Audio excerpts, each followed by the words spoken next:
Welcome, guys, to another episode. Today, I want to be uncovering a few things, more importantly, about as a young man, what you should be focusing on. It's very important that you understand when you mature, you grow older, you find a wife, God willing, everything pretty much falls on the man, in terms of being the, emotional support, the foundation, the provider, the protector, all those things, right? And I think this is something that we don't really get taught at school. Just excuse that noise, just a plane going above head. Our parents don't really instill in us as young men how important it is, or it's going to be as a man, and what we should be prioritizing.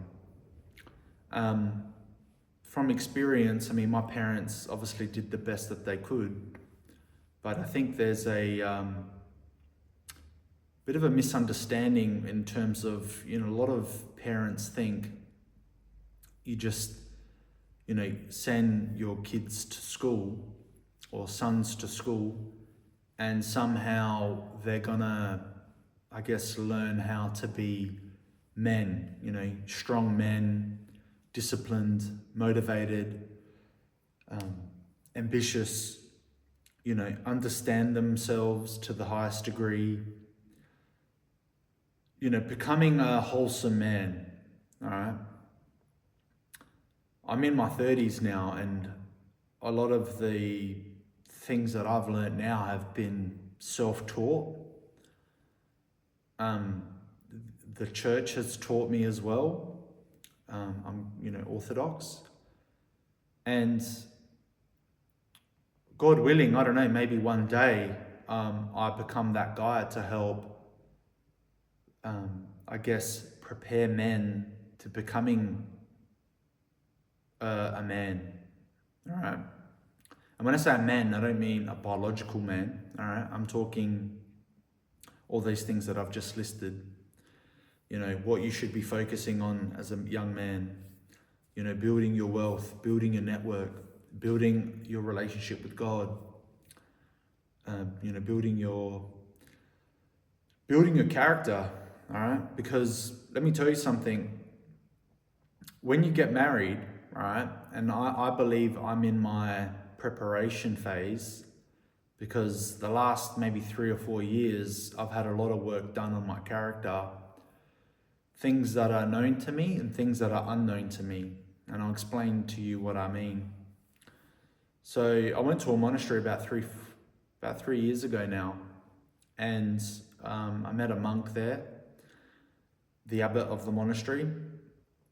And he had his dokimo, which is in Greek, it's like a helper, like a person that's looking to get into the monastery, all right? He's actually Aussie. And the last maybe 3 years, like last July, July 2025, this abbot and dokimo came to Adelaide. And when we were talking, the dokimo pointed out how different I am in a good way. He said, George, you've come a long way since like when I first met you 3 years ago. And I was like, what do you mean? He goes, yeah, your character, the way you think, you don't get agitated anymore. Or obviously I still get agitated, but I take it a lot more maturely than what I used to, And so what I'm trying to say is, I believe, through, healthy habits, and through the path of Christ, when I say the path of Christ, I mean confessing, repenting, fasting, communing. They change your character for the better. Because what you have to understand is when you get married, you have to be that strong character, right? That emotionally mature person. And unfortunately, from what I've seen, I haven't been married, but a lot of men aren't really that guy. And part of the reason why I wanted to do this episode was because I was having a chat with a friend of mine, and I sent him a video of Andrew Tate. And in this video, Andrew Tate pretty much says, it's a recent video, like a 2026 one, pretty much says, you know, he was talking to the audience, you should be locking in. Like, there shouldn't be any distractions until you make it. You know, you shouldn't be going on dates that are, you know, wasteful. You shouldn't be, you know, goofing off and just wasting time. You know, as a young man, like, if you don't achieve a certain level of success, your optionality of choice of women, like, isn't going to be there. All right. And that's why I sort of said to my friend, because I recorded this Andrew Tate clip. It was about a minute. And I sent it to him, and he goes, yeah, man, I want to lock in this year. And I said, yeah, well, that's why, you know, both of us, we shouldn't be wasting our time going on these, you know, trying to, you know, chase girls and stuff like that.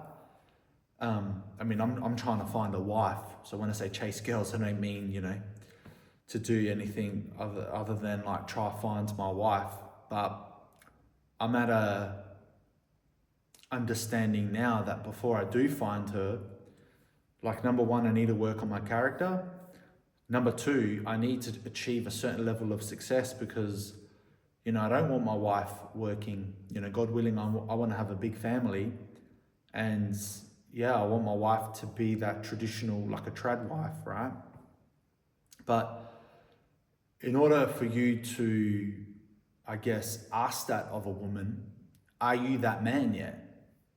You know, have you got what it takes? Have you got, you know, multiple streams of income coming in? You know, have you achieved excellence in your business, in your wealth, you know, in your, you know, I guess, wealth creation, you know, your network, your character, your priorities. And speaking of priorities, a lot of men, they seem to, I guess, make their life about finding this particular woman, but they don't do all the other work that's necessary in the back end to make them that, you know, that guy, you know, that guy we should be striving for. You know, number one, your first priority is build a relationship with God, number one. Number two is you got to get your finances, number two is you got to get your health on point. So getting on a diet, I mean, I can help you guys with that. Getting disciplines, you know, training. Unfortunately for me, the last 6 weeks, I've got a bit of tennis elbow here. So I can't actually train weights. I can only do cardio in the morning for the moment, but I'm waiting for a moment in time where this gets healed. It's actually causing me a lot of grief, but I'm taking this time to reflect and obviously make more content. And yeah, number two, your health. Number three, yeah, your finances and wealth creation. Living in this economy now, like if anyone watching this is in like a Western country like Australia, America, the UK, Canada, it's a struggle. I mean, look, it's a struggle in other parts of the world as well, but it is a struggle to survive in this current economic climate. Like, if you just got a normal job, you know, the taxes are too high, opportunities are scarce. I'm not trying to be like negative here. Obviously, you got to keep a positive mindset.